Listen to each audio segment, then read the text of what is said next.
And I hear all kinds of people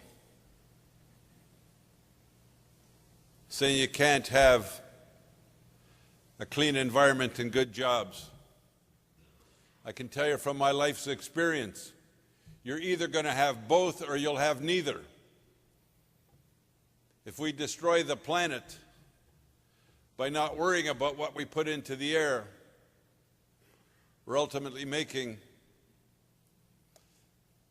the life of the next generation that much harder.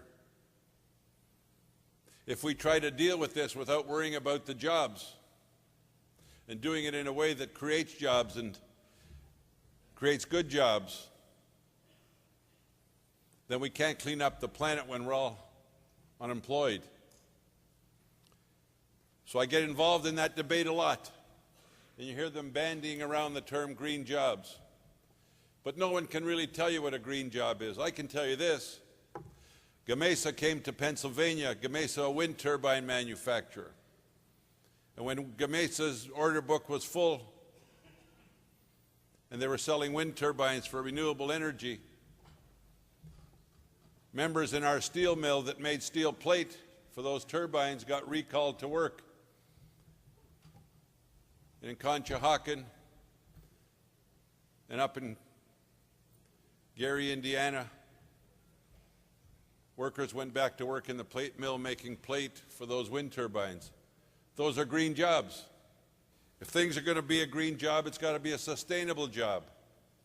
It's got to be a job that pays a living wage and provides benefits. It's got to be a job where you can support your family. And most of all, it's got to be a safe job with training and skills and a ladder that you can climb to a higher degree of economic well-being.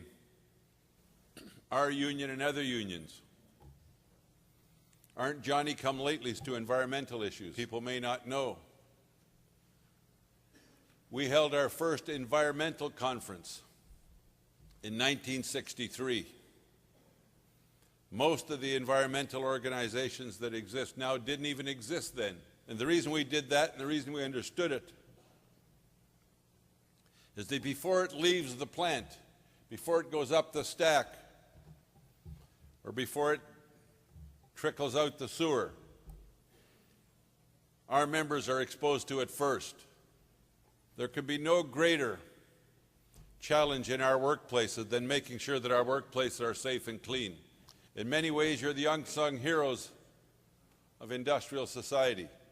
That's why it's important that our union makes sure that we provide as much training as possible so that you can recognize a hazard when you see it.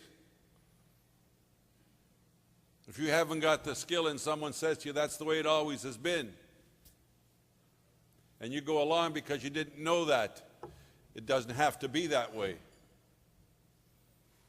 then shame on us. Because our job is to give you the training and tools. Shame on our government if they don't help us do that. To be able to give you the trainings and tools to recognize the hazard.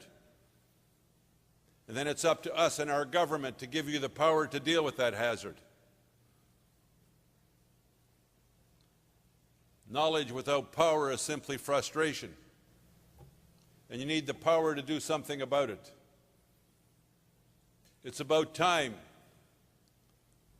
It's about time that our society dealt with the carnage that's going on in our workplaces. It's about time that not only we do our job in the workplace, but it's about time we start yelling and screaming that we need to make every workplace safe. We need the rules, and we need the ability, and we need the resources to make sure that every worker gets trained. We need to make sure that our health and safety activists have the training that they need to recognize the hazards. And we legislatively need the right to be able to act on that hazard when we see it.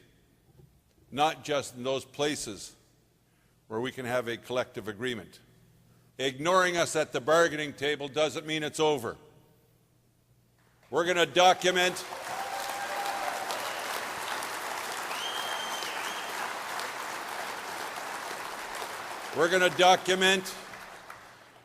document every incident.